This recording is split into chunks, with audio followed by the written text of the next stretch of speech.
Good morning students. बेटा आज हम अपना नया चैप्टर स्टार्ट करने जा रहे हैं पी ब्लॉक का, जिसका नाम है बोरॉन फैमिली। ठीक है, बोरॉन फैमिली।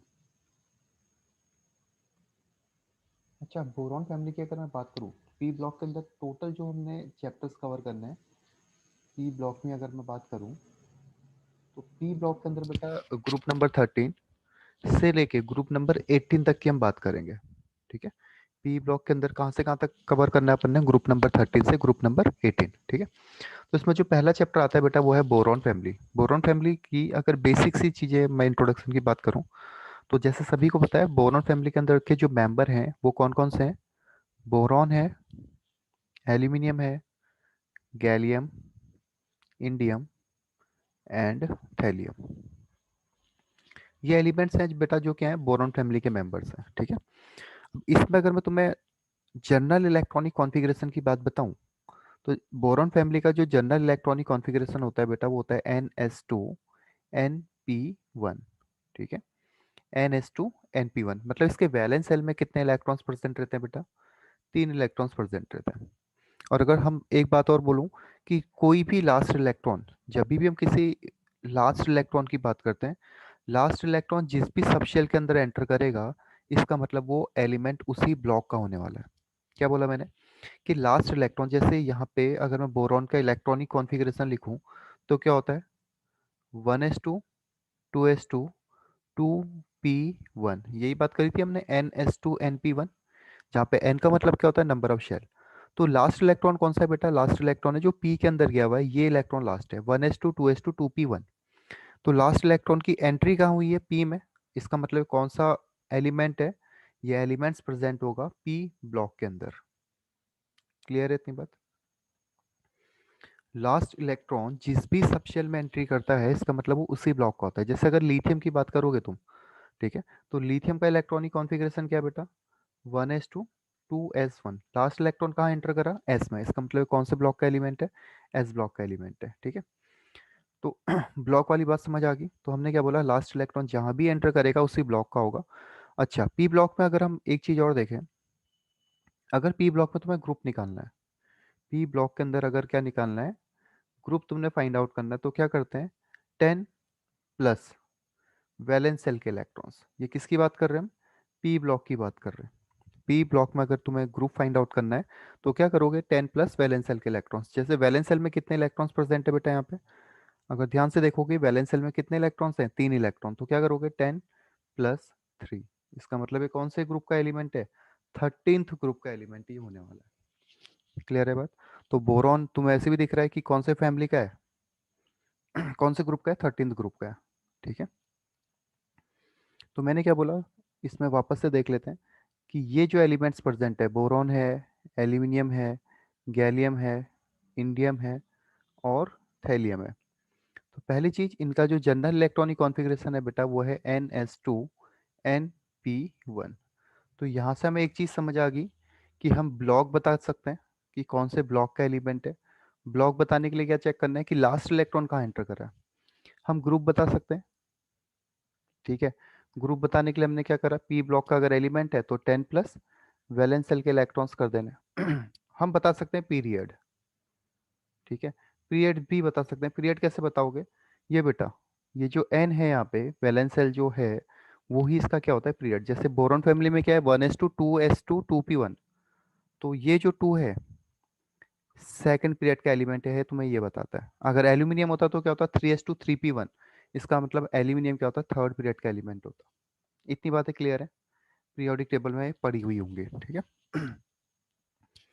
अब अगर मैं तुम्हें कुछ आगे इसकी इंफॉर्मेशन दूं, तो बोरॉन को बेटा पी ब्लॉक के अंदर हम क्या बोलते हैं, हमें मेटल्स मिलते हैं, नॉन मेटल्स मिलते हैं और मेटलॉइड्स मिलते हैं। ठीक है, पी ब्लॉक के अंदर तुम्हें मेटल भी मिलेंगे, नॉन मेटल भी और मेटलॉइड भी। मतलब पी ब्लॉक अकेला ऐसा ब्लॉक है जहाँ पे मेटल, नॉन मेटल और मेटलॉइड देखने को मिलते हैं।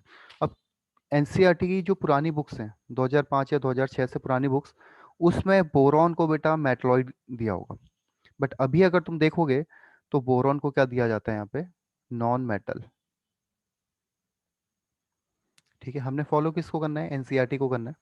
तो बोरॉन को भी नॉन मेटल कंसिडर किया जाता है। कुछ प्रॉपर्टी होती है इसकी मेटलॉइड जैसी, ठीक है, बट हम इसको क्या मानेंगे बेटा, नॉन मेटल। क्यों? क्योंकि एनसीईआरटी इसको बोलता है नॉन मेटल। 2005 या 6 की अगर पहली की बुक है तो वहां पे इसको मेटलॉइड गिवन होगा बट अभी नॉन मेटल कंसिडर किया जाता है तो हम नॉन मेटल बोलेंगे। और बाकी सभी एलिमेंट्स किसके अंदर आएंगे बेटा, मेटल्स के अंदर। ठीक है, इतनी बात क्लियर है। अब बिल्कुल बेसिक बेसिक जनरल इन्फॉर्मेशन देता हूँ तुम्हें, मैं पूरी नोट करते रहना बेटा, ठीक है। पहली बात, अगर मैं बात करूं केवल बोरॉन की, मैं बेसिक इंट्रोडक्शन की बात कर रहा हूं आज, बोरॉन की। ठीक है, तो बोरॉन होता है बेटा एक्सट्रीमली हार्ड। बोरॉन बहुत ज़्यादा हार्ड होता है।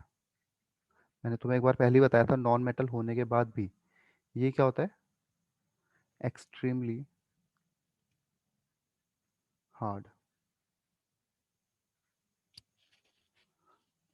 ठीक है, क्लियर है इतनी बात। और ये होता है बेटा ब्लैक सॉलिड, ब्लैक सॉलिड। बिल्कुल बेसिक इन्फॉर्मेशन दे रहा हूँ, इसकी पूरी नोट डाउन करनी है। पहली हम तो क्या, पहली बात क्या बोल रहे हैं, बहुत ज़्यादा हार्ड है और क्या है, ब्लैक सॉलिड होता है। ठीक है, फिर जो बोरॉन है बेटा एलोट्रॉपी फॉर्म शो करता है।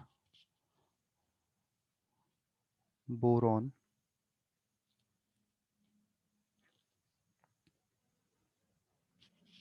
बोरॉन शो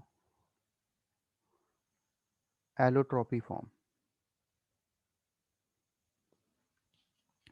ये भी दो टाइप से करता है बेटा, अगर मैं बात करूं बोरॉन की। ठीक है, मैं वापस बोल रहा हूँ, बेसिक इंट्रोडक्शन है, जितनी भी चीज़ें यहाँ पे लिखी गई होंगी सभी को नोट डाउन करना है। दो टाइप्स होता है बेटा, अगर हम बोरॉन की बात करें, इसके एलोट्रॉपी फॉर्म दो होते हैं। एक तो क्रिस्टलाइन फॉर्म होता है, ठीक है, एक किस फॉर्म में एग्जिस्ट कर रहा है, क्रिस्टलाइन फॉर्म में। दूसरा बेटा, दूसरा करता है एमॉर्फस फॉर्म में।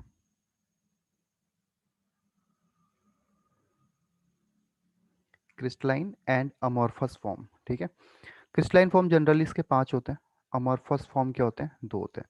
तो पहली चीज़ मैं बोरॉन के बारे में क्या बता रहा हूँ कि बोरॉन एक्सट्रीमली हार्ड है और ब्लैक सॉलिड है।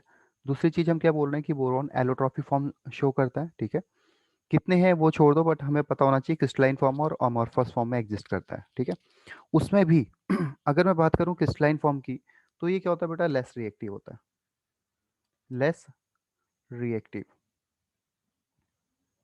और ये क्या होता है, more reactive. Amorphous form more reactive है कंपेयर टू क्रिस्टलाइन फॉर्म के कंपेयर में। अब ये जरूरी क्यों है, क्योंकि जब मैं आगे बात करूंगा एयर के साथ रिएक्शन या किसी के साथ भी, तो हम जनरली यहाँ पे बात करते हैं अमॉर्फस फॉर्म की। ठीक है, तो क्रिस्टलाइन फॉर्म क्या है बेटा, लेस रिएक्टिव होती है। अमॉर्फस फॉर्म क्या है, मोर रिएक्टिव है। क्लियर है बात, ये दोनों ही पॉइंट समझ आ गए, नोट भी करते रहना है। नेक्स्ट पॉइंट आता है बेटा इसके, अब ये बात तो मैं समझ आ गई कि बोरॉन हार्ड है, एलोट्रॉपी फॉर्म शो करता है, बट मिलता कहाँ से। तो इसके जो ओर हैं बेटा, या जो ओर मतलब समझ आता है जिससे हम मेटल एक्सट्रैक्ट करते हैं। ठीक है अर्थ क्रस्ट में 9 ppm में मिलता है, 9 ppm। ठीक है, ओर इसके जो होते हैं बेटा, इसका जो पहला ओर है वो है H3BO3।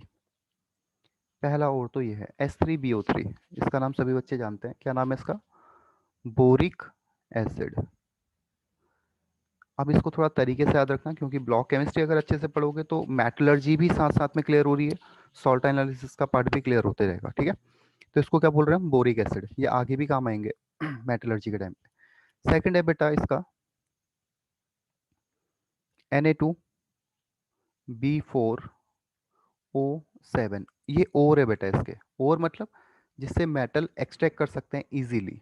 ठीक है, और इकोनॉमिकली, मतलब आसानी से जिससे मेटल निकाल सके, ऐसे मिनरल को हम क्या बोलते हैं, ओर बोलते हैं। ठीक है, तो बोरॉन का जो दूसरा ओर है बेटा वो क्या है, बोरेक्स। क्या नाम है इसका, बोरेक्स। नेक्स्ट आता है बेटा इसका Na2B4O7।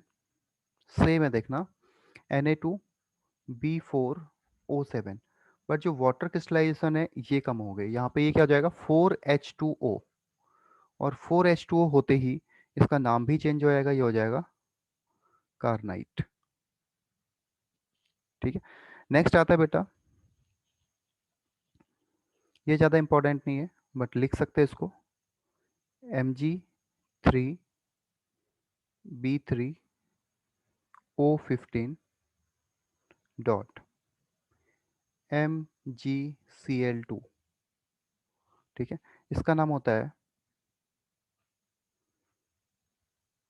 बोरासाइट। बोरासाइट। ठीक है, नेक्स्ट एक और है बेटा, Ca2B4O11 डॉट 5H2O। ठीक है, इसका नाम है कॉलमेनाइट। कॉलमेनाइट। ठीक है, तो ये जो बेसिक इन्फॉर्मेशन है बेटा ये बोरॉन फैमिली की है। ठीक है तो बोरॉन के बारे में हम क्या बोल रहे हैं कि बोरॉन एक्सट्रीमली हार्ड है। ठीक है, बोरॉन एलोट्रॉपी फॉर्म शो करता है, ब्लैक कलर का एलोट्रॉपी फॉर्म दो होते हैं, क्रिस्टलाइन फॉर्म और अमorphous फॉर्म। उसमें भी जो अमorphous फॉर्म है मोर रिएक्टिव होगा कंपेयर टू क्रिस्टलाइन फॉर्म के। देन इसके जो और हैं जो इसके जिससे हम मेटल एक्सट्रैक्ट कर सकते हैं बेटा कौन कौन से हैं, बोरिक एसिड हमारे पास है, बोरेक्स है, कार्नाइट है, बोरासाइट है, कोलेमेनाइट है। ठीक है, इसमें जो इंपॉर्टेंट है बेटा जो तुम्हें याद रखने ही पड़ेंगे वो बोरेक्स है, कार्नाइट है और कोलेमेनाइट है। ठीक है, बोरिक एसिड तो सभी को पता होगा। तो ये जो इन्फॉर्मेशन थी बेटा किसकी है, बोरॉन की। ठीक है, नेक्स्ट इन्फॉर्मेशन आती है बेटा तुम्हारे पास एल्यूमिनियम की। एल्यूमिनियम में दो बात बहुत इंपॉर्टेंट है जो थोड़ा कंफ्यूज भी करती हैं और इम्पोर्टेंट भी है। ठीक है, जैसे हम एल्यूमिनियम की अबंडेंस की अगर बात करें तो ये मोस्ट अबंडेंट मेटल है। ठीक है, मोस्ट अबंडेंट मेटल है मतलब सबसे ज़्यादा अर्थ क्रस्ट में मिलता है कौन सा मेटल, एल्यूमिनियम मेटल। अगर मेटल्स में पूछा गया कि अर्थ क्रस्ट में सबसे ज़्यादा मेटल्स कौन सा मिलता है, अबंडेंट का मतलब कौन ज़्यादा मिल रहा है। ठीक है, कहाँ, अर्थ क्रस्ट में, तो कौन सा है most abundant metal, aluminium. But अगर मैं ओवरऑल एलिमेंट्स की बात करूं, मैं भी केवल किसकी बात कर रहा था यहाँ पे, मेटल की। अगर मैं ओवरऑल एलिमेंट्स की बात करूं तो एल्यूमिनियम वहां पे कहाँ पे चला जाता है, थर्ड नंबर में खिसक जाता है। Third most abundant element. मतलब समझ पाई मैंने क्या बोला, अगर मैं मेटल की बात कर रहा हूँ तो ये फर्स्ट नंबर पे एल्यूमिनियम, जब मैं ओवरऑल एलिमेंट्स की बात कर रहा हूँ तो इसकी जब अबंडेंट की बात करेंगे तो थर्ड नंबर पे खिसक जाएगा। तो फर्स्ट नंबर पे कौन सा होता है बेटा, एल्यूमिनियम एलिमेंट इन, पूरा ही लिख ले उसको, अर्थ क्रस्ट। ठीक है, तो इसमें जो पहला होता है बेटा वो होता है oxygen, then silicon, then aluminium. ठीक है, ओवरऑल एलिमेंट्स में अगर बात करें, मेटल्स की बात करेंगे तो मेटल में तो वापस बोल रहा हूँ कि फर्स्ट टाइम पे कौन आएगा, एल्यूमिनियम आएगा। ठीक है तो ये इसकी बेसिक इंफॉर्मेशन है जो काफ़ी ज़्यादा इंपॉर्टेंट है। अब इसके अगर मैं और की बात करूँ बेटा, अगर मैं यही बात करूँ कि इसमें और कौन कौन से हैं जिससे हम इसको एक्सट्रैक्ट कर सकते हैं, तो इसका जो सबसे कॉमन और है बेटा वो है Al2O3 डॉट XH2 लिख सकते हो या 2H2O इसको लिख सकते हो, जिसका नाम है बॉक्साइट। Bauxite ore. ठीक है, क्या नाम है इसका, बॉक्साइट ओर। दूसरा होता है बेटा क्रायोलाइट, Na3Al F6। दो ही बता रहा हूँ और काफ़ी इंपॉर्टेंट है, दोनों को याद रख लेना बेटा, क्रायोलाइट। क्रायोलाइट, तो बेसिक इंफॉर्मेशन समझ आ गई। क्या बोल रहे हैं कि एल्यूमिनियम मोस्ट अबंडेंट मेटल है, और जब एलिमेंट्स की बात करेंगे तो थर्ड नंबर पे मोस्ट अबंडेंट एलिमेंट्स होगा। उसमें फर्स्ट कौन है, ऑक्सीजन, देन सिलिकॉन। ठीक है, और की अगर बात करें तो बॉक्साइड और क्रायोलाइट है। बॉक्साइड का फॉर्मूला Al2O3.2S2 और क्रायोलाइट का फॉर्मूला होगा Na3Al F6। ठीक है नेक्स्ट आता है बेटा गैलियम। गैलियम की अगर मैं बात करूं तो गैलियम क्या है बेटा, नेक्स्ट है गैलियम। तो गैलियम में दो चीज़ बहुत ज़्यादा इंपॉर्टेंट है, एक तो इसका मेल्टिंग पॉइंट, ठीक है, और दूसरा इसका बॉइलिंग पॉइंट। बचपन में चीज़ पढ़ते आते हैं कि ऐसा कौन सा मेटल है जो रूम टेम्परेचर पर लिक्विड है। ठीक है, तो हम क्या बोलते हैं, ऐसा कौन सा मेटल है जो रूम टेम्परेचर पर लिक्विड है, मर्क्यूरी। बट रूम टेम्परेचर से थोड़ा सा भी टेम्परेचर अगर बढ़ता है तो गैलियम भी किस में कन्वर्ट होता है, लिक्विड में। तो समर में जो गैलियम है ये लिक्विड फॉर्म में एग्जिस्ट करता है, बट विंटर में क्या होता है बेटा, सॉलिड हो जाता है, ठीक है। तो गैलियम का जो मेल्टिंग पॉइंट है बेटा इसका 303 केल्विन, ध्यान से समझना, 303 केल्विन मेल्टिंग पॉइंट, ठीक है। मतलब रूम टेम्परेचर से थोड़ा सा टेम्परेचर अगर बढ़ेगा तो ये क्या हो जाएगा बेटा, मेल्ट हो जाएगा। हथेली में रखते ही अपने हाथ में रखोगे तो मेल्ट हो जाएगा। बट अगर इसके बॉइलिंग पॉइंट की बात करें, बॉईल कहाँ पे होता है, मेल्ट तो हो गया 303 पे, लिक्विड में कन्वर्ट हो गया, बट बॉईल कहाँ पे होगा, 2676 केल्विन पे। मतलब इतनी लंबी रेंज में 303 से लेके कहाँ तक, 2676, 2676, यहाँ तक ये क्या रहता है, इतनी लंबी रेंज में क्या रहता है, लिक्विड फॉर्म में रहता है। 303 पे लिक्विड हुआ, और बॉईल कहाँ पे हो रहा, बॉइलिंग पॉइंट क्या है, 2676 केल्विन। मतलब इतनी लंबी रेंज में क्या है बेटा, ये लिक्विड फॉर्म में एग्जिस्ट करेगा। तो नॉर्मली जो जिससे हम अपनी बॉडी का टेम्परेचर मेजर करते हैं उसको क्या बोलते हैं, थर्मामीटर। उसमें क्या यूज़ करते हैं बेटा, मर्क्यूरी, ठीक है। बट अगर हमें बहुत ज़्यादा टेम्परेचर मेजर करना है, जैसे 1000 केल्विन करना है, 1500 केल्विन, 2000 केल्विन, तो हम अब वहाँ पे थर्मामीटर यूज़ नहीं करेंगे। वहाँ पे क्या यूज़ करते हैं बेटा, पायरोमीटर, ठीक है। तो गैलियम का जो यूज़ है वो पायरोमीटर में भी किया जाता है, पायरोमीटर में, ठीक है। क्योंकि हमें पता ही है इतनी लंबी रेंज में क्या रहने वाला है, लिक्विड फॉर्म में एग्जिस्ट करने वाला है। तो दो बात इसकी बहुत ज़्यादा इंपॉर्टेंट है बेटा। मैंने तुम्हें वापस से बताया कि गैलियम में बड़ी जादुई कहानी है कि अगर विंटर में रखोगे तो ये सॉलिड फॉर्म में रहेगा, बट समर में क्या हो जाएगा बेटा, लिक्विड फॉर्म में एग्जिस्ट करेगा। मेल्टिंग पॉइंट और बॉइलिंग पॉइंट इसका बहुत ही ज़्यादा इंपॉर्टेंट है, तो ये बात थोड़ा ध्यान से देख लेना, ठीक है। क्लियर है बात। तो ये तो था बेटा बेसिक इंट्रोडक्शन इस चैप्टर का, कि अबंडेंस की हमने बात कर ली, इसके ओर्स की बात कर ली, ओर्स हर किसी बच्चे को पता रहना चाहिए, ठीक है। इसके इलेक्ट्रॉनिक कॉन्फ़िगरेशन की बात करिए। इलेक्ट्रॉनिक कॉन्फ़िगरेशन से ही हमने एक टर्म और यूज़ किया था जिसको हम क्या बोल रहे थे, इनर्ट पेयर इफेक्ट। हमने करा होगा इससे पहले क्लासेस में, ठीक है। इतनी बात समझ आ गई बेटा सभी को, ठीक है, इतनी बात क्लियर है। नोट्स भी प्रॉपर बनाते चलना है साथ में, है ना। अब मैं बात करता हूँ, तुम्हें जो बेसिक इन्फॉर्मेशन है वो तो समझ आ गई। अब बात कर लेते हैं ब्लॉक केमिस्ट्री की, किसमें, बोरॉन फैमिली की। मैंने क्या बोला, ये एल्यूमिनियम एलिमेंट्स हमारे पास है, इंडियम एंड थैलियम। तो इनका जो जनरल इलेक्ट्रॉनिक कॉन्फ़िगरेशन है बेटा वो है NS2 NP1। मतलब बोरॉन का इलेक्ट्रॉनिक कॉन्फ़िगरेशन क्या होगा, 2s2 2p1। एल्यूमिनियम का क्या हो जाएगा, 3s2 3p1। Then gallium 4s2 4p1। Then 5s2 5p1। और 6s2 6p1, ठीक है। ये तो हो गया इनका जनरल इलेक्ट्रॉनिक कॉन्फ़िगरेशन। मतलब वैलेंस सेल के इलेक्ट्रॉन्स की अगर हम बात करें तो ये हो जाएगा। बट अगर मैं ओवरऑल इलेक्ट्रॉनिक कॉन्फ़िगरेशन की बात करूं तो इसको ब्रैकेट के अंदर तुम क्या करो, ये सेकंड पीरियड का एलिमेंट है, ठीक है। तो ब्रैकेट के अंदर फर्स्ट पीरियड की नोबल गैस लिख दो, हीलियम। जैसे थर्ड पीरियड का एलिमेंट है तो इसमें सेकंड पीरियड की नोबल गैस लिख लो, नियॉन।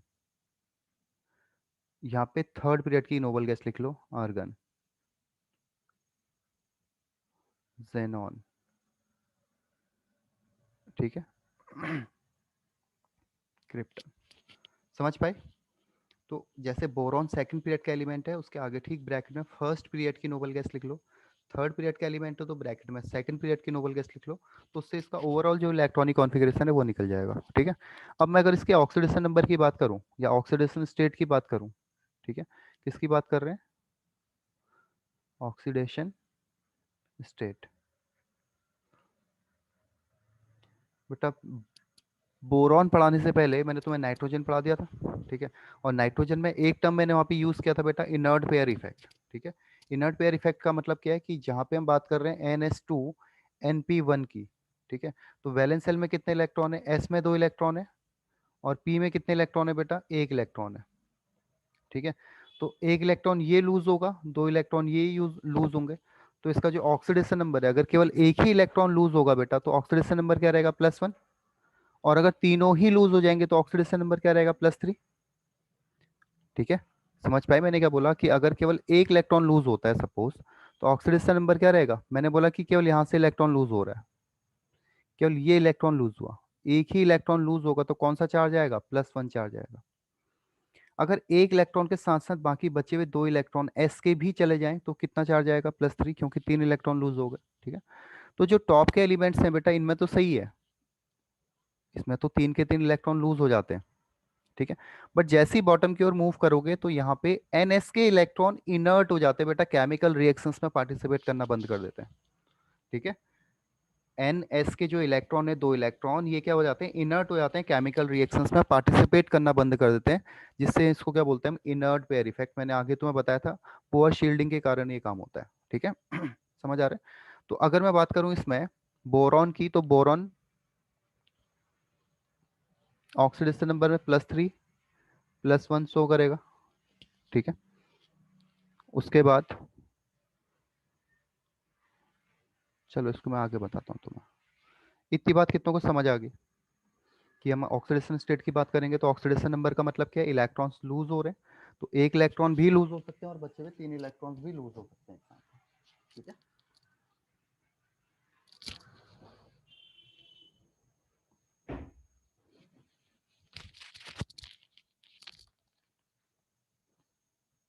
अब इसमें एक छोटी सी डेफिनेशन लिख लेना, जब मैं बार बार इनर्ट पेयर इफेक्ट की बात कर रहा हूँ। ठीक है, इसको लिख लेना।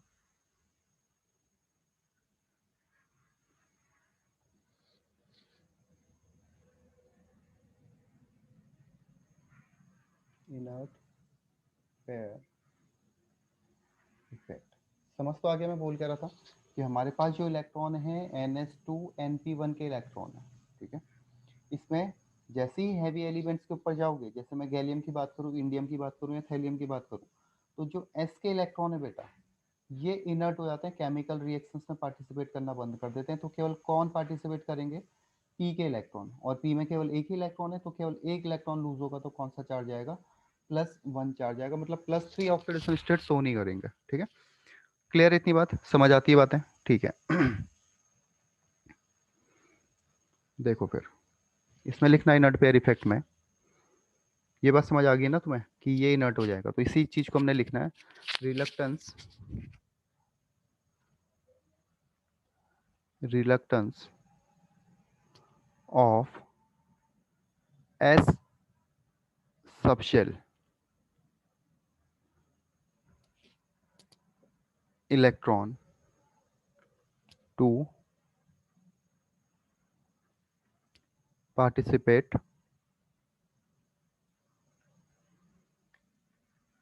इन chemical bonding.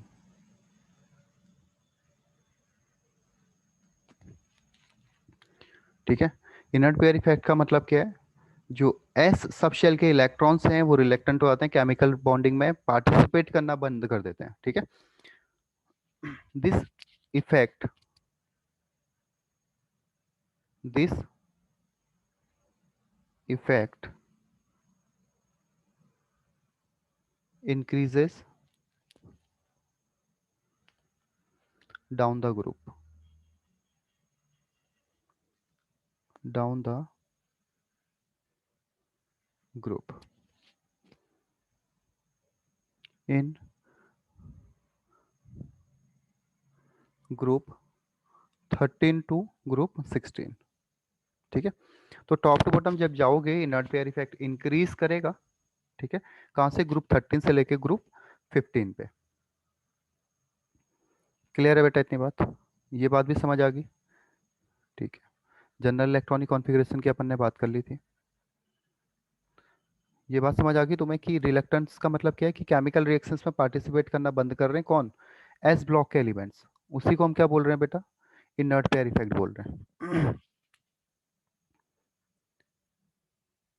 heavy element,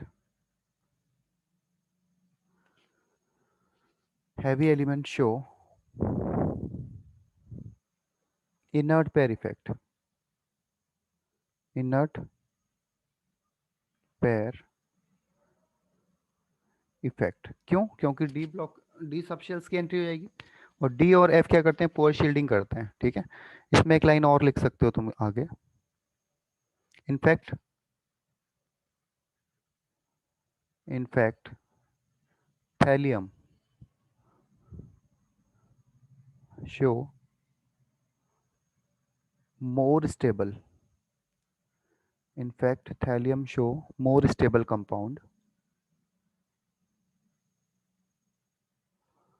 in +1 oxidation state. मतलब तुम्हें क्या बोल रहा है कि अगर थैलियम +1 में भी है और थैलियम +3 में भी है तो मोर स्टेबल कंपाउंड जो शो करेगा +1 में करेगा। मैंने तुम्हें बताया था कि अगर ऑक्सीडेशन स्टेट की बात करें, टॉप की +3, ठीक है, और बॉटम में क्या रहेगा +1। टॉप के एलिमेंट जो है वो हैवियर ऑक्सीडेशन स्टेट पे ज्यादा स्टेबल होंगे और जो बॉटम के एलिमेंट है वो लोअर ऑक्सीडेशन स्टेट पे ज्यादा स्टेबल होंगे। तो है मोर ऑक्सीडेशन स्टेट क्या है बोरॉन फैमिली की +3 और लोअर क्या है +1। ठीक है, 3 से 2 कम कर देना तो 1 हो जाएगा। तो हैवियर एलिमेंट बोरॉन फैमिली के जो हैं, मतलब बोरॉन, एल्यूमिनियम, ये सब किस में है, +3 में स्टेबल है, जबकि बॉटम वाले किस में बेटा, +1 में। क्लियर है बात? ठीक है, अभी एक चीज और मैं तुम्हें बताने वाला हूँ, उसको ध्यान से देखना। अब जो बच्चे यहाँ पे आईआईटी के बैठे हैं बेटा, एक क्वेश्चन आईआईटी में पूछा गया है, TL-I3, इसमें तुमसे पूछा गया है ऑक्सीडेशन स्टेट बताइए। ठीक है, तो इसमें होना क्या चाहिए था, Tl+3 +3I-, ऐसे ही होना चाहिए था। थैलियम +3 ऑक्सीडेशन स्टेट में होना चाहिए था, बट ये गलत है बेटा। ठीक है, ये क्या है, गलत है। इसका जो एडजेक्ट ये ब्रेक होता है बेटा, I3, ये ब्रेक होता है थैलियम प्लस में। ठीक है, और रिमेनिंग जो पार्ट है ये रहता है I3- में। वेरी वेरी इंपॉर्टेंट, जितना इंपॉर्टेंट लिख सकते हो वो लिख के इसको कवर कर लो। ठीक है, वेरी वेरी इंपॉर्टेंट। ये होना तो ये चाहिए था, बट ये गलत है, तो इसका राइट आंसर ही नीचे वाला है, इसमें थैलियम +1 ऑक्सीडेशन स्टेट शो करेगा। ठीक है, क्लियर है बेटा बात?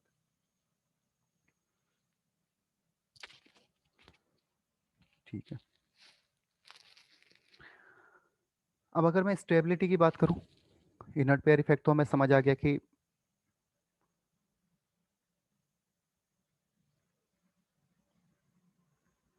ठीक है। अब अगर मैं स्टेबिलिटी की बात करूं ऑक्सीडेशन स्टेट को लेके ही, इसको नोट भी करते रहना है बेटा साथ में। जैसे मैंने बोला कि ये सभी +3 ऑक्सीडेशन स्टेट के साथ है, +3 +3 +3 +3 +3, जबकि यहाँ पे हम ले लेते हैं +1। ठीक है, तो top to bottom higher oxidation state जो है वो क्या होगी, डिक्रीज करेगी। मतलब सबसे ज़्यादा स्टेबल कौन होगा इसमें +3 में, बोरॉन, एल्यूमिनियम, ये एलिमेंट्स। तो टॉप टू बॉटम को जाओगे तो डिक्रीज करेगी, क्योंकि मैंने अभी बताया थैलियम क्या होती है, +3 में कम स्टेबल होता है और +1 में ज़्यादा स्टेबल होता है। ठीक है, तो हैवियर एलिमेंट्स, जो ऊपर के एलिमेंट्स हैं वो हैवियर ऑक्सीडेशन स्टेट में ज़्यादा स्टेबल होंगे, और जो बॉटम के एलिमेंट हैं वो लोअर ऑक्सीडेशन स्टेट में ज़्यादा स्टेबल होंगे। ठीक है, क्लियर है बात? ये साइन उल्टा कर दिया बेटा हमने, ये उल्टा कर दिया है, ये ऐसा नहीं होना चाहिए। ठीक है, हैवियर एलिमेंट किस में होंगे स्टेबल ज़्यादा, हैवियर एलिमेंट जो होंगे हाईएस्ट ऑक्सीडेशन स्टेट में होंगे। ठीक है, तो इसका जो साइन होगा बेटा ये होगा, थैलियम इसमें सबसे कम स्टेबल होगा +3 में, बट +1 की बात करेंगे तो +1 में सबसे ज़्यादा स्टेबल हो जाएगा। क्लियर है बात, क्या बोल रहा हूँ मैं?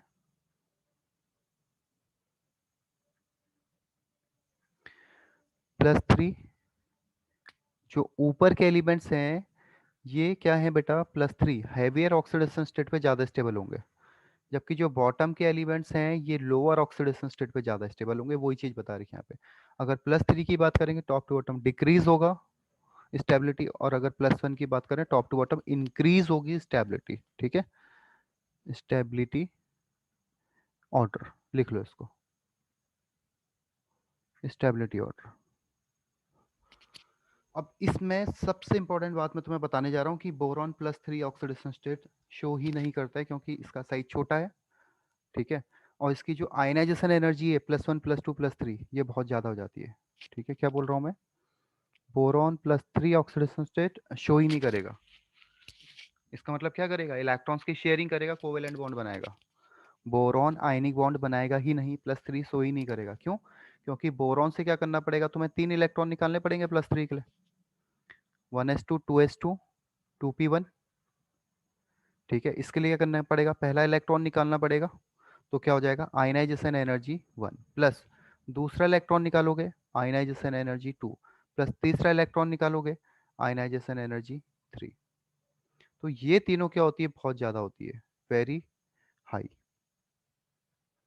इसलिए बोरॉन क्या करता है जनरली बेटा, शो करता है इलेक्ट्रॉन्स की शेयरिंग करना ज़्यादा पसंद करता है, इसलिए क्या बनाएगा, कोवेलेंट बॉन्ड बनाएगा। अब ये क्वेश्चन यहाँ पे आएगा कि अगर ये +3 शो ही नहीं करता है तो ज़्यादा स्टेबल क्यों है। ठीक है, क्योंकि इसके बाकी के एलिमेंट्स शो करते हैं बेटा, एल्यूमिनियम है, गैलियम है, इंडियम है, ये सब करते हैं। ठीक है, थैलियम भी बनाता है बट हाईली अनस्टेबल होता है, जितनी जल्दी बनाएगा उससे पहले टूट जाएगा। ठीक है, तो जब भी हम हाईएस्ट ऑक्सीडेशन स्टेट की बात करेंगे तो टॉप के एलिमेंट ज़्यादा स्टेबल है, लोअर ऑक्सीडेशन स्टेट की बात करेंगे तो बॉटम के एलिमेंट ज़्यादा स्टेबल रहेंगे। फिर अगर कभी तुमसे पूछ लिया थियोरेटिकल कि बोरॉन +3 एग्जिस्ट नहीं कर रहा है, तो तुम बता सकते हो इसकी आयनाइजेशन एनर्जी, जो सक्सेसिव आयनाइजेशन एनर्जी है वो बहुत ज़्यादा है, मतलब पहला दूसरा और तीसरा इलेक्ट्रॉन निकालने में बहुत ज़्यादा एनर्जी प्रोवाइड करानी पड़ेगी। आयनाइजेशन एनर्जी 1 2 और 3 वेरी हाई होती है। ठीक है, तो ये होगी बात बेटा किसकी, इनर्ट पेयर इफेक्ट की। क्लियर है बात। अब जो सेकंड पीरियड के एलिमेंट है बेटा, इनकी जो कोवेलेंसी होती है, एक पॉइंट ये भी इंपॉर्टेंट है, जो सेकंड पीरियड के एलिमेंट हैं इनकी जो कोवेलेंसी है, सॉरी, इनकी कोवेलेंसी रहती है 4। क्यों, क्योंकि हमें पता है सेकंड पीरियड के पास केवल s और p ऑर्बिटल रहते हैं। s में एक ऑर्बिटल है, p में कितने ऑर्बिटल है, 3 ऑर्बिटल है, तो इसकी जो कोवेलेंसी होगी वो कितनी होगी, 4।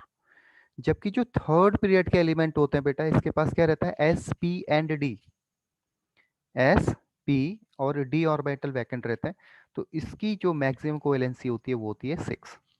ठीक है, समझ आई बात। तो इसमें लिख लेना second period p block element, एक पॉइंट लिख सकते हो ये भी, second period p block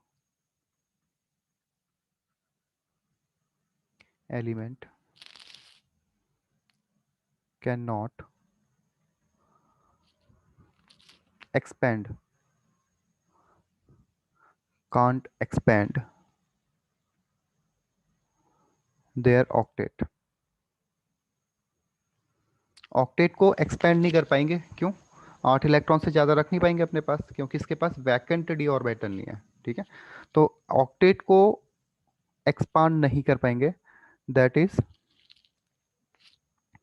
maximum covalency क्या रहेगी इसकी, मैक्सिमम कोवेलेंसी अभी बताया था, सेकंड पीरियड के एलिमेंट्स की मैक्सिमम कोवेलेंसी क्या रहने वाली है बेटा, 4। ठीक है, तो सेकंड पीरियड क्या कह रहा है कि अपने ऑक्टेट को एक्सपांड नहीं कर पाएगा, क्योंकि इसके पास वैकेंट डी ऑर्बिटल नहीं है, तो इसकी जो मैक्सिमम कोवेलेंसी रहेगी वो रहेगी 4। However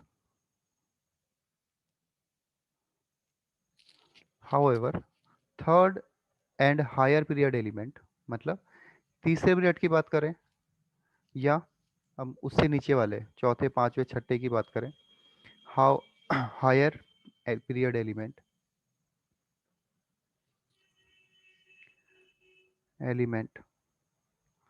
can have